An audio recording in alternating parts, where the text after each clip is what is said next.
लेकिन हम ये जानते हैं कि आज भी कश्मीर का मुद्दा इसलिए फंसा हुआ कि आधी जमीन पाकिस्तान के पास में है और पाकिस्तान चाहता है पूरा कश्मीर उसका हो जाए, और हम ये चाहते हैं जो जमीन पाकिस्तान ने कब्जा कर ली है पीओके, वो मेरी हो जाए।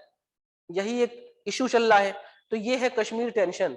इसमें बहुत लंबी क्लास हो सकती है, लेकिन मोटे तौर पे भी ये जान लो, क्योंकि हम इंडिया पाकिस्तान रिलेशंस को पूरा जानने वाले हैं। दूसरी बात क्या हुई, पाकिस्तान में क्या हुआ, जैसे हमारे देश में जब हम आजाद हुए तो फटाफट चुनाव हुआ। 1951-52 में पहला चुनाव हुआ, उसके बाद चुनाव होते ही आ रहे, हर 5 साल में चुनाव हो रहे हैं। हमारे देश ने एक कॉन्स्टिट्यूशन बनाया, वो आज तक चला आ रहा है। हमारे देश में हर बार चुनाव होते हैं। हमारे देश में कोई तानाशाह नहीं है कि वो आर्मी के जनरल आके कब्जा कर ले और अपने आप को बोले now I am a government. ऐसा मेरे देश में नहीं है। हमारे देश की डेमोक्रेसी बहुत अच्छी है। लेकिन पाकिस्तान के साथ ऐसा नहीं हुआ। 1956 तक तो वहां पे प्राइम मिनिस्टर ऐसे बदल रहे थे कि नेहरू ने एक बार जोक मारा था कि पाकिस्तान के प्राइम मिनिस्टर तो ऐसे इतनी जल्दी बदल जाते हैं, उतनी जल्दी तो अपनी धोती नहीं चेंज कर पाता। पाकिस्तान में ऐसा हो रहा था, फटाफट सरकारें बदल ले जा रही थी। ठीक है। अब 1956 के बाद से क्या हुआ, वहां पे धीमे धीमे जो आर्मी कमांडर्स है, जो आर्मी के हेड है, वो पावरफुल होने लगे। जैसे हमारे देश में आप देखो, जो आर्मी है उसकी हायरार्की बहुत नीचे है, उसका पद सोपान बहुत नीचे है। हमारे देश में आर्मी के ऊपर भी डिफेंस सेक्रेटरी होता है, उसके ऊपर डिफेंस मिनिस्टर होता है, उसके ऊपर फिर प्रधानमंत्री आता है, और प्रधानमंत्री के ऊपर राष्ट्रपति आता है। मतलब आर्मी कमांडर तो राष्ट्रपति के बगल की कुर्सी में बैठ भी नहीं सकता, क्योंकि हमारी हायरार्की में आर्मी कमांडर बहुत नीचे है, या आर्मी चीफ जिसे कहते हैं। वहां पे आर्मी चीफ सीधे राष्ट्रपति के बगल में बैठता है, बराबर की कुर्सी में, पाकिस्तान में। इसलिए वहां पे कई बार आर्मी का जो हेड है वो तख्ता पलट कर देता है, राष्ट्रपति को लात मारता है, वो गिर जाता है और खुद बोलता है मैं राष्ट्रपति। और ऐसे बहुत सारे तानाशाह आए हैं जो कि पाकिस्तान में एज अ आर्मी चीफ थे, लेकिन वो क्या बन गए, पाकिस्तान के राष्ट्रपति। जैसे सबसे पहले जो व्यक्ति आता है उसका नाम है अयूब खान। अयूब खान जब आया तो उसने हमारे देश में अटैक कर दिया 1965 का भारत पाकिस्तान युद्ध, क्योंकि 3 साल पहले ही हम चाइना से हार गए थे 1962 के वॉर में। और उस समय पाकिस्तान और चाइना गले मिल गए, अरे वाह, तू भी भारत का दुश्मन, मैं भी भारत का दुश्मन, तो अपन दोनों दोस्त हो गए। तो इतनी अच्छी दोस्ती हो गई कि चाइना ने उसको पिछले रास्ते से ऐसा कह दिया कि बेटा तुझे अगर भारत पे युद्ध करना है तो कर ले, मैं सपोर्ट कर दूंगा।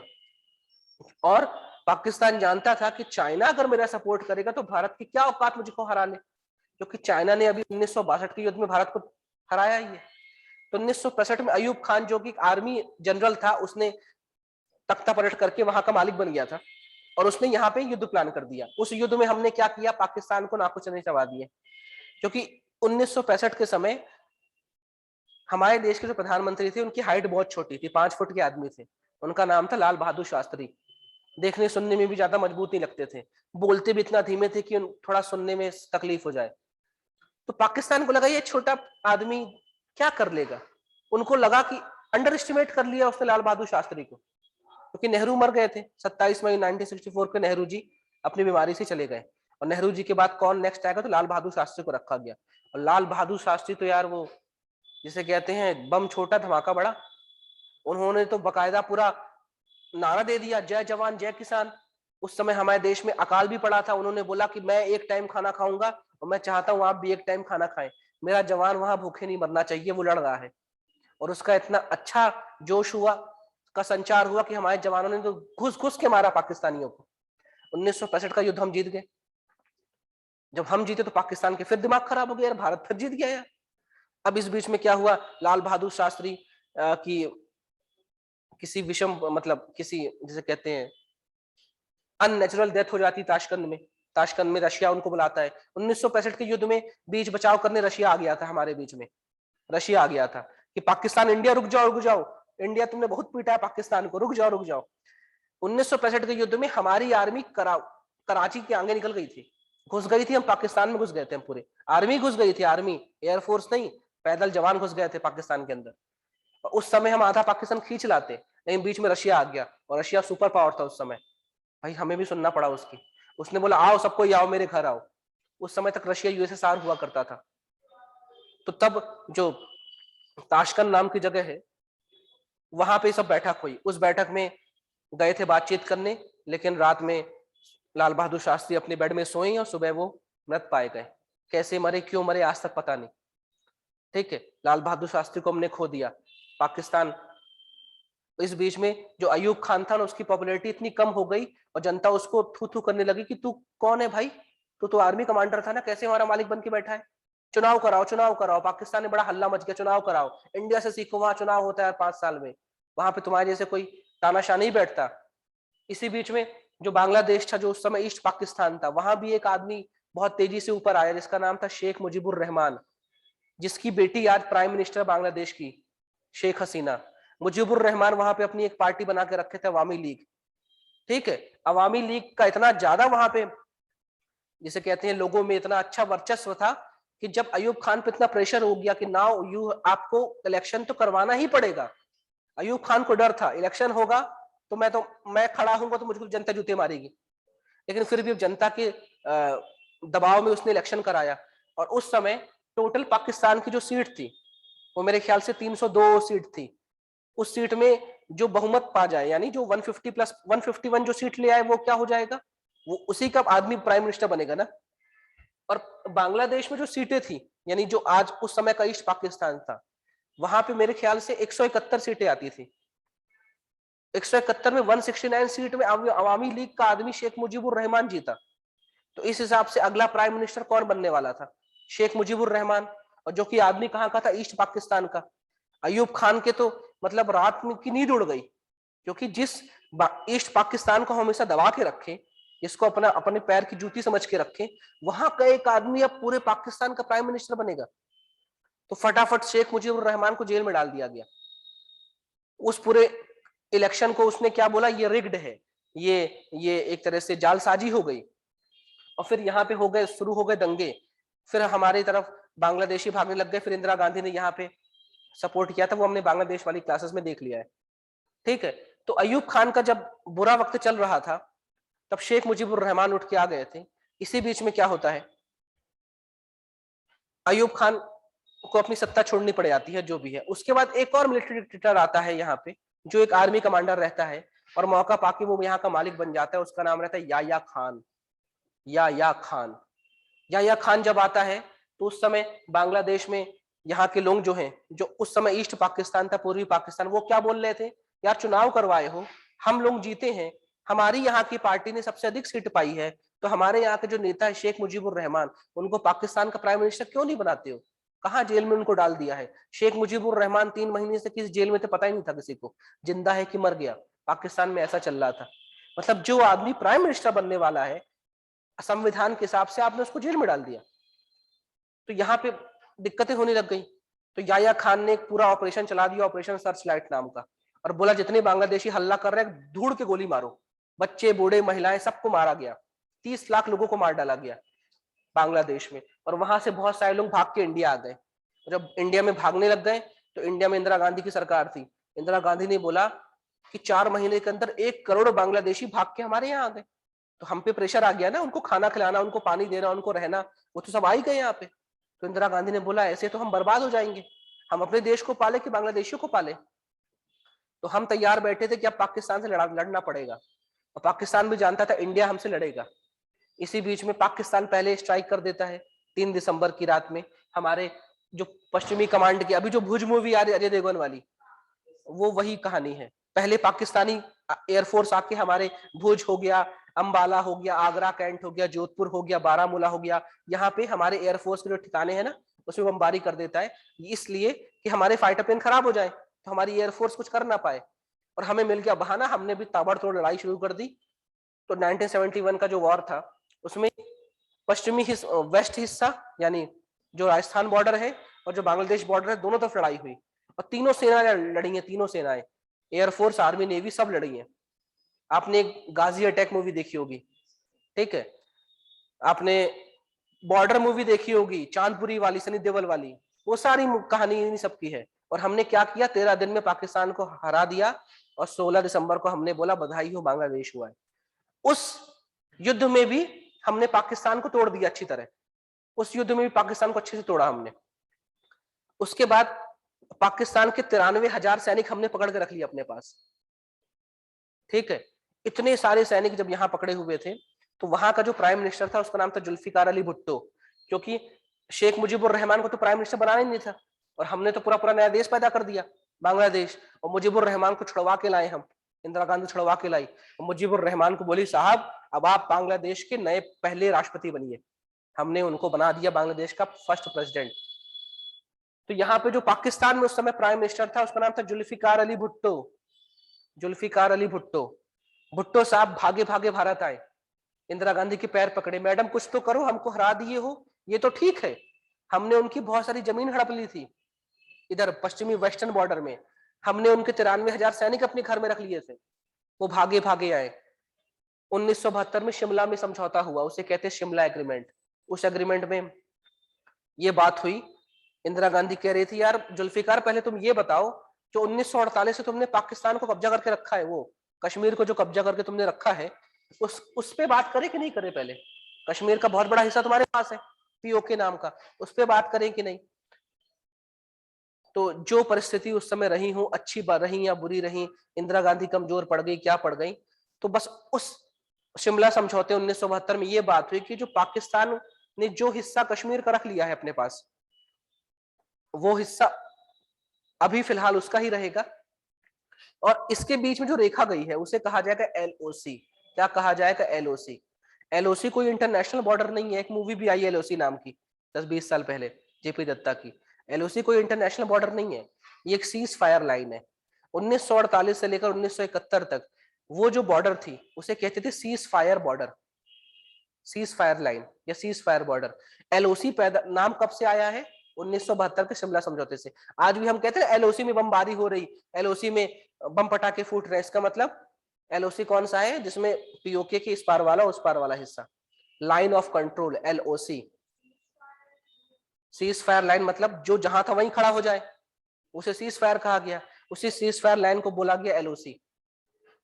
1962 में चीन ने हम पे हमला किया, उसने बहुत बड़ा हिस्सा हमारा लद्दाख का ले गया, उस हिस्से को बोलते हैं अक्साई चीन, तो वहां भी एक लाइन खींची है, उसका नाम है LAC, line of actual control.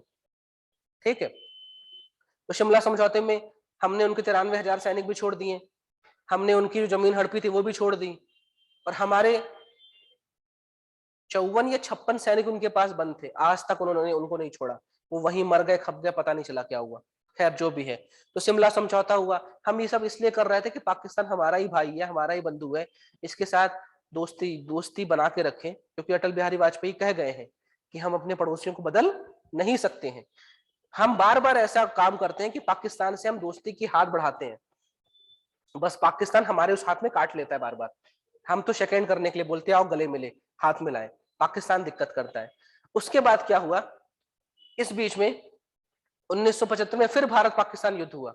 1975 में, सॉरी 75 में हुआ कि नहीं हुआ? 71 में, हाँ 75 में युद्ध नहीं हुआ है। फिर उसके बाद क्या होता है, वहां भी जो याया खान है उसका रूल चलता है। उसके बाद पाकिस्तान में फिर कुछ समय तक जुल्फिकार अली भुट्टो, उसके बाद इनकी बिटिया है बेनजीर भुट्टो, वो प्राइम मिनिस्टर बनती है, नवाज शरीफ प्राइम मिनिस्टर बनते हैं, फिर बेनजीर बनती है, फिर नवाज बनते हैं। जब जब नवाज शरीफ प्राइम मिनिस्टर रहा है पाकिस्तान का, तब तक भारत के साथ संबंध अच्छे हैं। ठीक है, इसी बीच में क्या होता है, हमारे जो अटल बिहारी वाजपेयी हैं वो 3 बार देश के प्राइम मिनिस्टर रहे हैं। एक बार 11 दिन के लिए बने थे, एक बार 13 महीने के लिए बने थे, और एक बार पूरे 5 साल के लिए बने थे अटल बिहारी वाजपेयी। 1999 में अप्रैल का महीना था, वो यहां से बस लेकर गए, जिसे उस बस का नाम था समझौता बस। वो बस लेके गए थे। असल में हमारा जो अमृतसर शहर है और लाहौर है उसके बीच में जो दूरी है वो 40-42 किलोमीटर की है बस। तो हम उस बस में अटल बिहारी वाजपेयी ने बहुत सारे अच्छे अच्छे लोगों को अपने साथ रखा था। कपिल देव उस बस में उनके साथ गए थे, देवानंद उनके साथ गए थे, राज कपूर उनके साथ गए थे, क्योंकि बहुत सारे लोग पाकिस्तान में ही पैदा हुए थे जो आज यहाँ काम कर रहे थे। इसे कहा जाता है लाहौर बस डिप्लोमेसी। हम इसलिए बस लेकर गए थे क्योंकि हम पाकिस्तान के साथ संबंध अच्छे कर ले। क्योंकि इसी बीच में क्या था, 1 साल पहले 1998 में हमने अपना दूसरा परमाणु परीक्षण किया था। एक तो 1974 में ही कर लिया था, फिर 1998 में किया था, और हमने जब परीक्षण किया मई के महीने में, 12 मई की बात है, उसके 6 दिन बाद पाकिस्तान ने भी परीक्षण कर लिया। हमने जो कुछ भी बनाया परमाणु बम वो अपने दम से बनाया, पाकिस्तान ने जो कुछ भी बनाया वो चाइना और अमेरिका की सपोर्ट से बनाया। लेकिन वो भी परमाणु संपन्न था, हम भी परमाणु संपन्न थे, हम दोनों के पास बम गोला थे, एक दूसरे पे कभी फेंक देंगे तो दुनिया खत्म हो जाती। तो अटल बिहारी ने बोला यार चलो चलते हैं यार, अब अच्छा मौका है, थोड़ा फिर से हाथ बढ़ाते हैं आगे। तो 1999 में लाहौर बस डिप्लोमेसी के तहत अटल बिहारी वाजपेयी ने बहुत सारे इन्फ्लुएंशियल भारतीय लोगों को लेकर कहाँ गए, पाकिस्तान, बस से गए थे बकायदा। इसे बस डिप्लोमेसी भी कहते हैं। हमारा एक उद्देश्य है पाकिस्तान से हमेशा, और आज भी हम उससे प्यार से बात करते हैं, हम उसको हेलो प्यार से बोलते हैं, बस वो हमारे हेलो के बदले में गाली देता है, तब उसको हम डंडा मार देते हैं, लेकिन पहले हम हेलो करते हैं उसको। ठीक है, ये हम जब से पाकिस्तान बना तब से हम ऐसा ही कर रहे हैं उसके साथ। उस समय नवाज शरीफ प्राइम मिनिस्टर था। मैंने बोला नवाज शरीफ जब भी पीएम रहेगा भारत के साथ संबंध अच्छे होंगे, लेकिन नवाज शरीफ के अंडर एक आदमी था जो आर्मी चीफ था, उसका नाम था परवेज मुशर्रफ। अटल बिहारी वाजपेयी यहां से गए थे, नवाज शरीफ से गले मिल रहे थे, सब कुछ अच्छा अच्छा हो रहा था। अप्रैल महीने की बात है, हम जब वापस यहाँ पे आते हैं तब तक हमें खबर लगती है कि कारगिल में कुछ हो रहा है, और फिर हम देखते हैं कारगिल में युद्ध शुरू हो जाता है। कारगिल में जब युद्ध होता है तो पाकिस्तान के प्राइम मिनिस्टर तक को पता नहीं होता है कि पाकिस्तानी आर्मी ने इंडियन आर्मी में अटैक कर दिया। इतना तो वहां पे गड़बड़ छाला चलता है, वहां पे आर्मी चीफ भगवान है, परवेज मुशर्रफ ने खुद ही ऑर्डर दे दिया अटैक कर दो, और फिर जो कारगिल में हुआ आप जानते हो। 26 जुलाई को हमने कारगिल पूरी तरह जीत लिया था, और 26 जुलाई को हम मनाते हैं विजय दिवस के रूप में, कारगिल विजय दिवस के रूप में मनाते हैं। अभी उसी की एक हीरो की फिल्म आ रही है, बत्रा वाली, विक्रम बत्रा की आ रही है ना, कोई मूवी आ रही है, जो भी आ रही हो, तो उसी के बहुत सारे हीरोज को हम निकालने का, आजकल बॉलीवुड के पास मूवीज का वो नहीं बचा, स्क्रिप्ट नहीं बचा।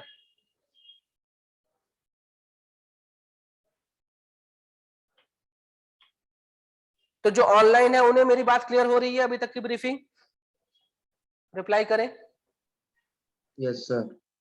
ये जो मैंने आपको शीट दिखाई ना, ये मिनिस्ट्री ऑफ जो हमारी एक्सटर्नल अफेयर्स है, विदेश मंत्रालय का नोट है ये पूरा, ये 5 पेज का है कि भारत पाकिस्तान संबंध कैसे हैं। वो सारी ब्रीफिंग मैं आपको ऐसे ही समझा दे रहा हूँ, इसको पढ़ने मत लग जाना, तो पढ़ना तो पढ़ लेना, ये भारत सरकार की ही है। इसमें सबसे आखिरी में देखोगे तो यहाँ पे लिखा है, देखो, एक्सटर्नल अफेयर मिनिस्टर, ये भारत सरकार की ब्रीफिंग है, भारत सरकार क्या सोचती पाकिस्तान के बारे में। सुनो तो, पहले सुन लो पूरी कहानी, सुन लो।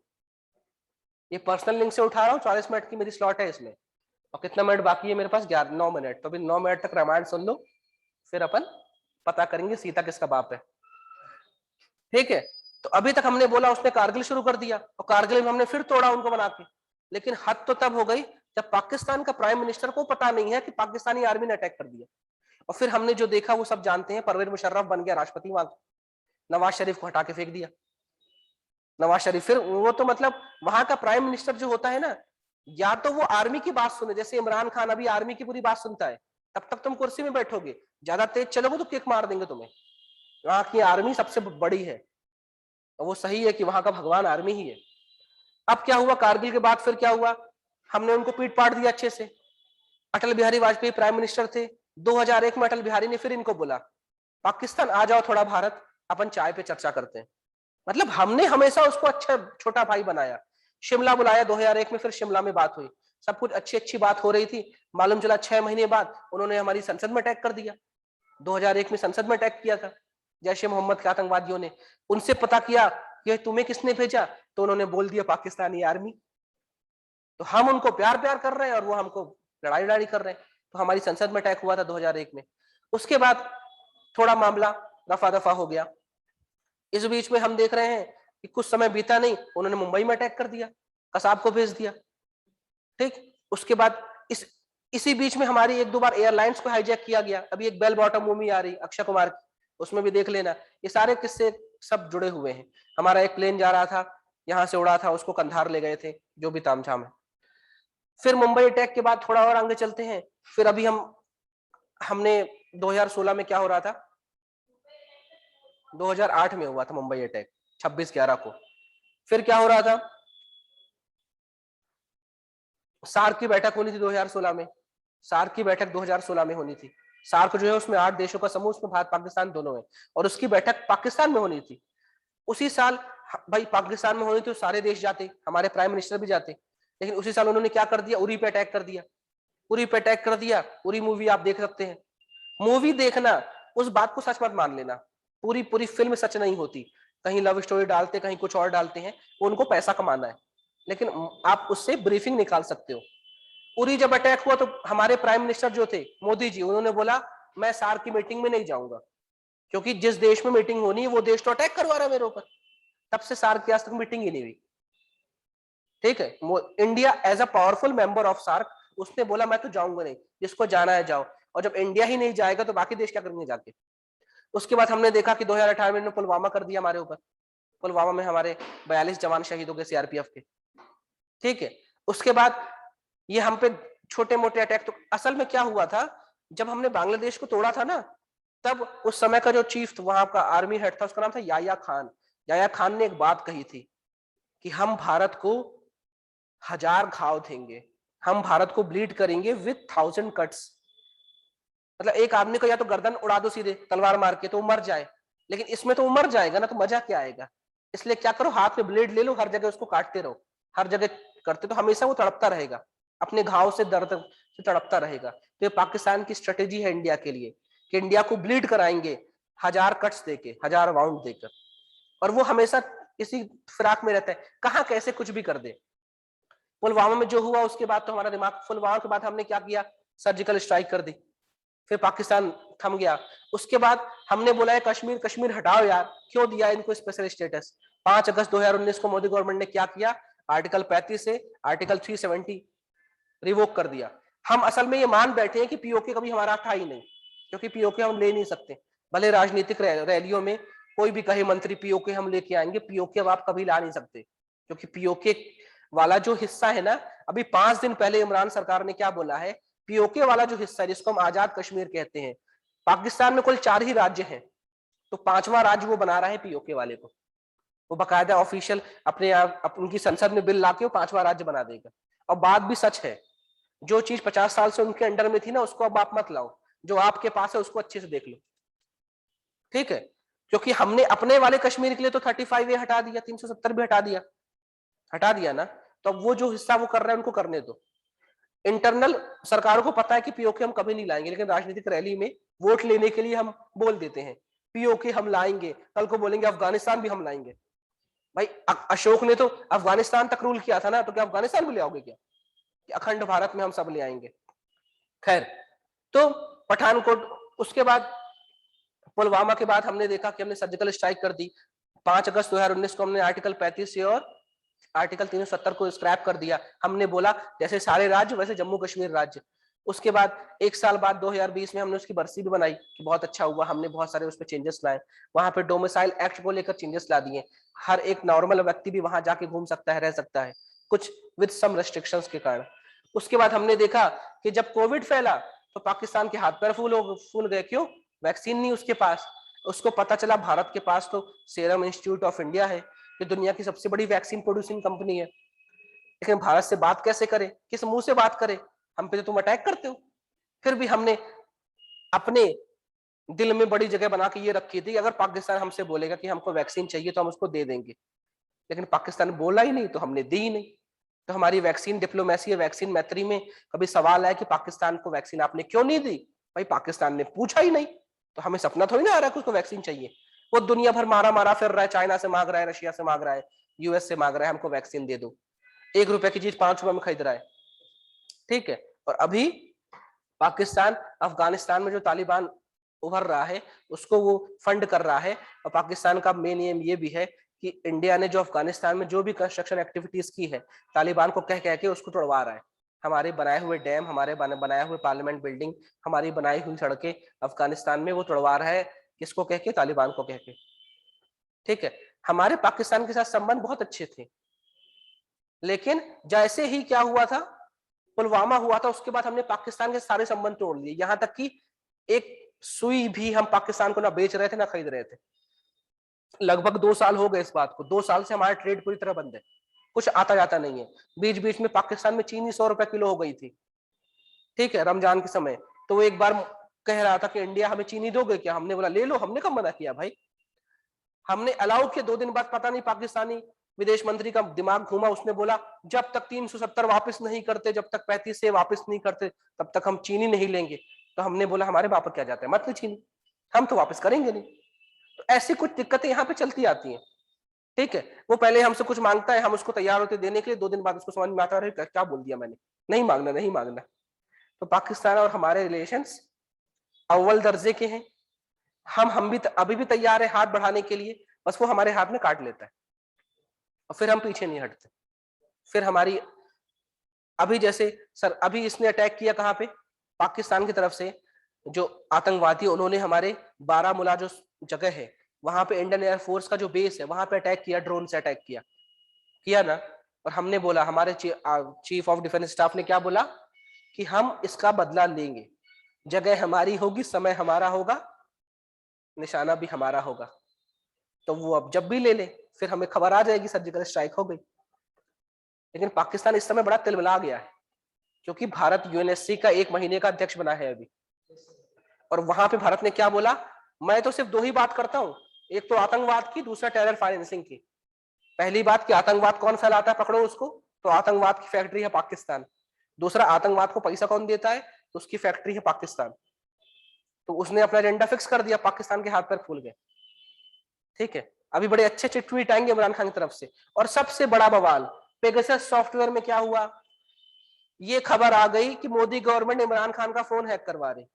तो अब तो जितने संबंध थे सब और खराब हो गए, क्योंकि पेगासस जो सॉफ्टवेयर है स्पाईवेयर, उसमें यह है कि इमरान खान का फोन हैक हो रहा था या टेप हो रहा था पिछले 2 सालों से। और टेप कौन करवा रहा था, भारतीय जासूसी कंपनियां, यानी रॉ आईबी ट्रेस करवा रही। रॉ आईबी सीधे किसको रिपोर्ट करती है, प्राइम मिनिस्टर ऑफिस को। पीएमओ का मालिक कौन है, पीएम। इसका मतलब